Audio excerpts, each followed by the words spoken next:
Hi guys! So for today's video, gusto ko lang i-share yung work in progress ko. Yung whip,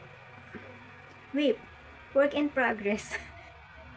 Yan, yung work in progress ko na crochet costume for baby.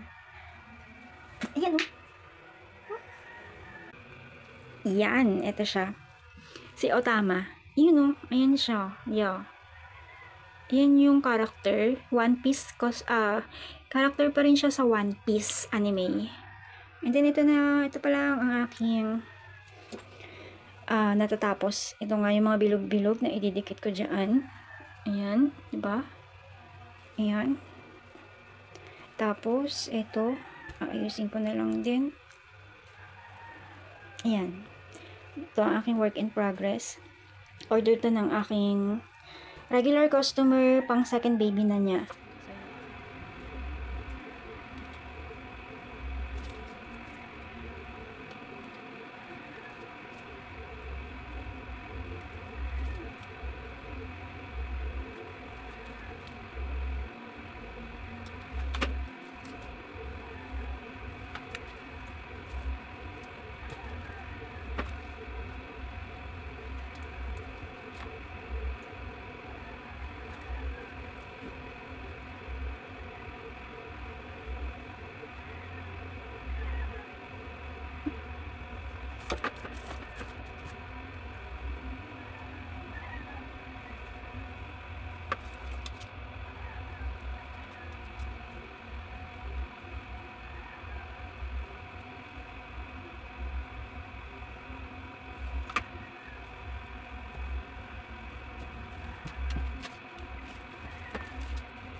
Hi! So, ito, natapos ko na siya.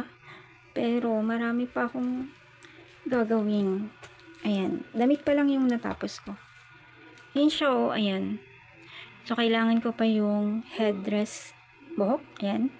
Tapos, itong waist, basta waistband. Tapos, slipper pa.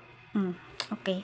So, kailangan ko nang magmadali kasi bukas na to bukas ko na to i-ship. Kahapon ko pa to ginagawa, hindi ko lang kasi siya nagawa kahapon, hindi ako nakakalahati man lang kahapon na magawa to kasi may inasikaso ako sa Instagram ko, yung Instagram ng business ko. So ngayon ang oras ay 7:15 na ng 7:15 ng gabi.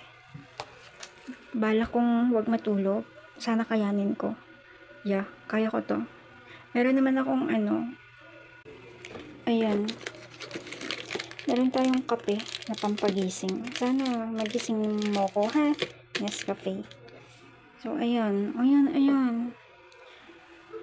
For today, for tonight pala.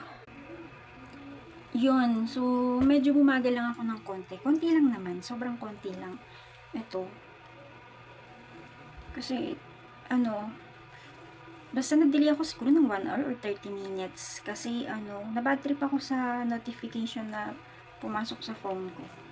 Meron na akong RTS na darating.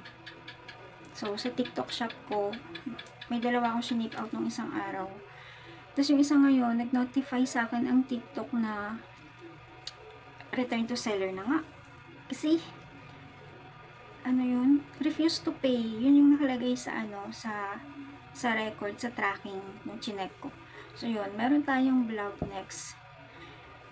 Iba-vlog may vlog RTS na naman tayo. Flex natin yung customer na nakakagigil. So ayun, babay muna, tatapusin ko muna to kasi bukas na to.